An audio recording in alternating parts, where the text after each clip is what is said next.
L'important du service civique pour moi, c'est que les jeunes ne sont pas là à ne rien faire. Ils apprennent un métier, ils apprennent à se responsabiliser et ils apprennent à vivre, le vivre ensemble. Le travail qu'effectue M. Chirac, c'est un travail formidable. Nous avons connu le service civique depuis l'époque de M.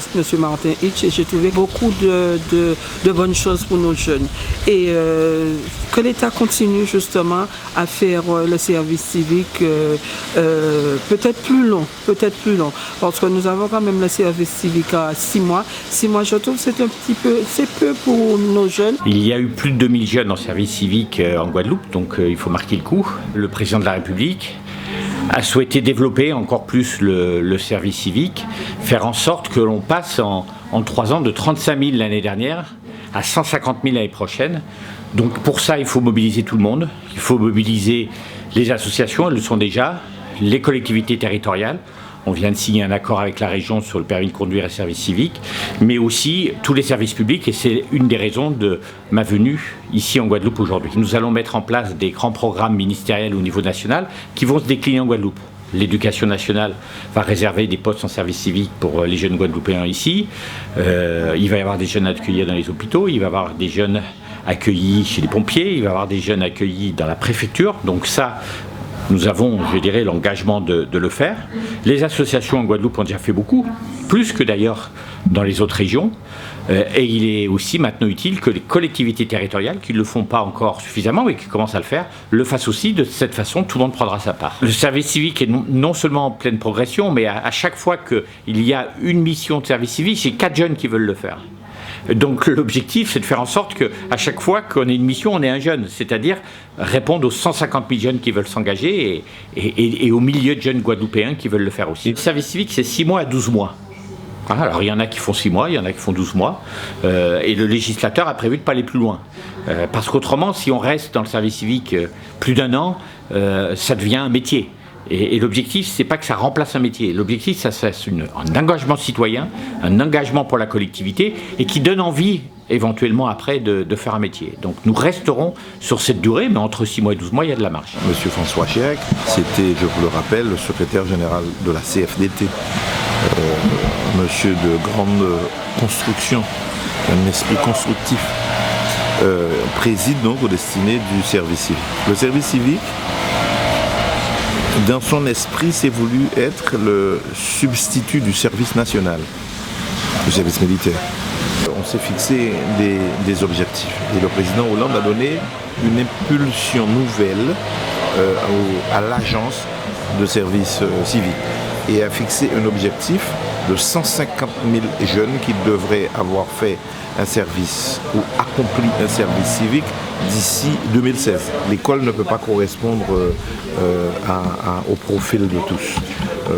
Vous pouvez vous réussir à l'école et un autre, pourtant qui a des talents, n'arrive pas à s'exprimer dans l'institution scolaire. C'est pourquoi il faut d'autres institutions pour permettre à chacun d'exprimer son talent et d'exprimer ses aspirations.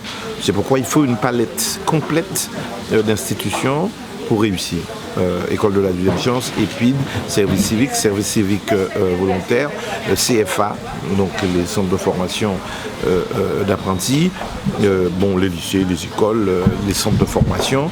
Eh bien, aujourd'hui, la Guadeloupe a une palette relativement large et complète d'institutions et de formation appropriée. L'État porte ce service civique en liaison avec les collectivités, en liaison avec les associations, puisque nous garantissons une offre de service civique en s'appuyant sur des associations, des collectivités, des organismes qui sont en fait agréés pour accueillir ces services civiques et les aider ou les accompagner dans la construction d'un projet. Le champ est assez large et tout ça, ça s'adresse, je dirais, à des jeunes qui peuvent à un moment donné éprouver un certain nombre de difficultés, voire même être en situation de décrochage scolaire.